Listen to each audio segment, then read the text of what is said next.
Hello and welcome to the Annual Meeting of Shareholders of LXP Industrial Trust. Please note that today's meeting is being recorded.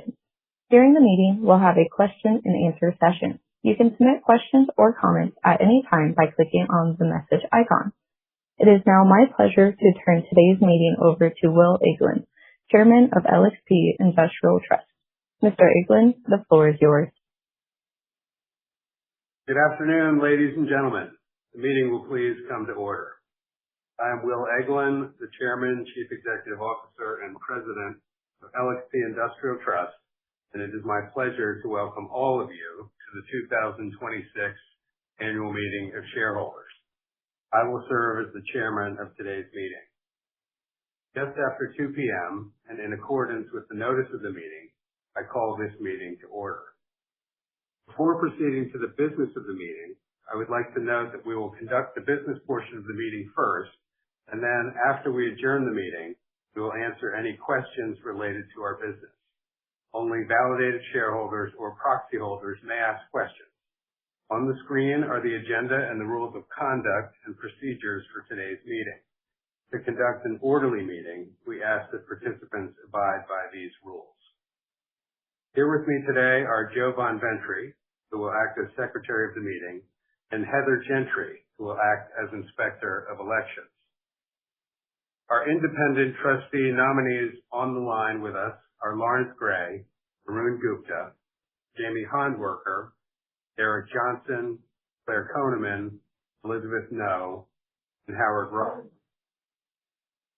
Also joining on the line is a representative of Deloitte & Touche, LLP, our independent registered public accounting firm. The representative will be available during the discussion session after the meeting to respond to any appropriate questions.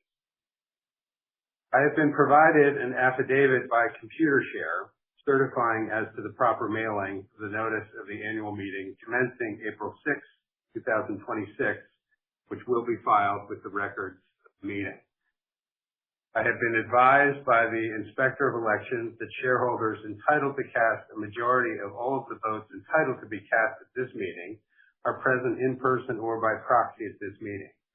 Based on the Inspector's report, I declare that a quorum is present and that the meeting is duly constituted for the transaction of business.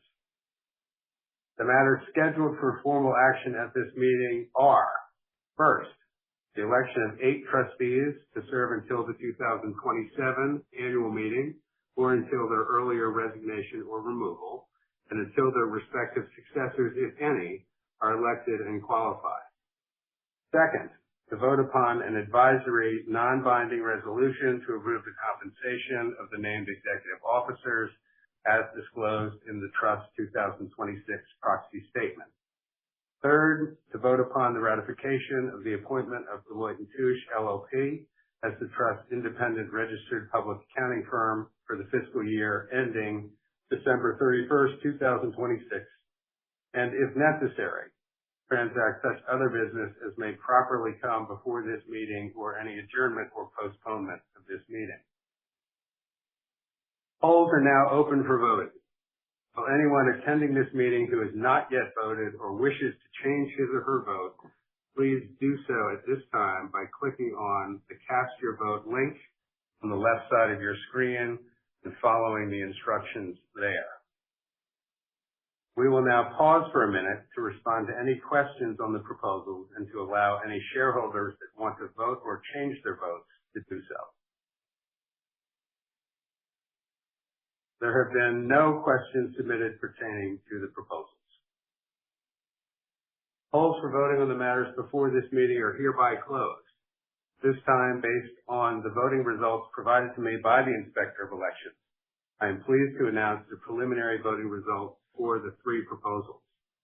More than a majority of the votes cast have been voted for the election of each trustee and for each other proposal. I hereby declare that each nominee has been duly elected and qualified. The report of the Inspector of Elections, which will contain the final vote totals on the proposals, will be filed with the minutes of this meeting. We will be reporting the final results on a Form 8-K by the applicable deadline. There being no other business to be brought before this meeting, this concludes concludes the formal portion of business on today's agenda. The meeting is now adjourned. We've now come to that part of the agenda providing for general questions and discussion. To ask a question, click on the message icon to submit your question or comment. There being no questions, I want to thank everyone for attending this meeting. This concludes the meeting. You may now disconnect.